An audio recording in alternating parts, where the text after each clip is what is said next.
Instant బియ్యపిండి దోశల్ని ఎలా ప్రిపేర్ చేసుకోవాలో చూసేద్దాము. చాలా బాగుంటాయండి, టేస్టీగా ఉంటాయి. ముందుగా ఒక మిక్సీ జార్ తీసుకొని ఒక కప్పు బియ్యపిండికి 1.5 కప్పు వాటర్ని మిక్సీ జార్లో వేసుకొని పిండిని కూడా వేసుకొని మిక్సీ పట్టుకోవాలి. ఇలా మిక్సీ పట్టి దోశలను వేసుకోవడం వల్ల చాలా టేస్టీగా ఉంటాయి. మనం అలాగే వాటర్లో కలిపి వేస్తే సరిగా రావు దోశలు.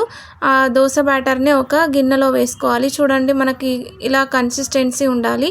మళ్ళీ వాటర్ని ఏమీ యాడ్ చేయకూడదు. దాంట్లో ఆనియన్స్, పచ్చిమిరపకాయలు, కొత్తిమీర, సాల్ట్, అలాగే ఒక 2 టేబుల్ స్పూన్స్ పెరుగుని కూడా వేసుకొని అలాగే జీలకర్రని యాడ్ చేసుకొని మొత్తం కూడా ఇలా కలిపేసుకోవాలి. అలాగే మనం దోశల ప్యాన్ని స్టవ్ పైన పెట్టుకొని కొంచెం ఆయిల్ యాడ్ చేసుకొని ఆయిల్ ప్యాన్స్కు మొత్తం స్ప్రెడ్ చేసేసుకొని ఇలా దోశలు అయితే వేసేసుకోవాలి. చాలా బాగుంటాయండి. వీడియోలో చూపిస్తున్నట్లుగా దోశల్ని వేసుకొని పైన కొద్దిగా ఆయిల్ని ఇలా వేసుకొని మూత పెట్టుకొని ఒక 2 మినిట్స్ పాటు అయితే దోశ కాల్చుకోవాలి.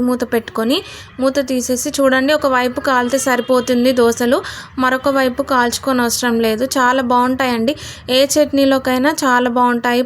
వీడియో నచ్చితే లైక్ చేసి ఛానల్ని సబ్స్క్రైబ్ చేసుకోండి. Thank you for watching.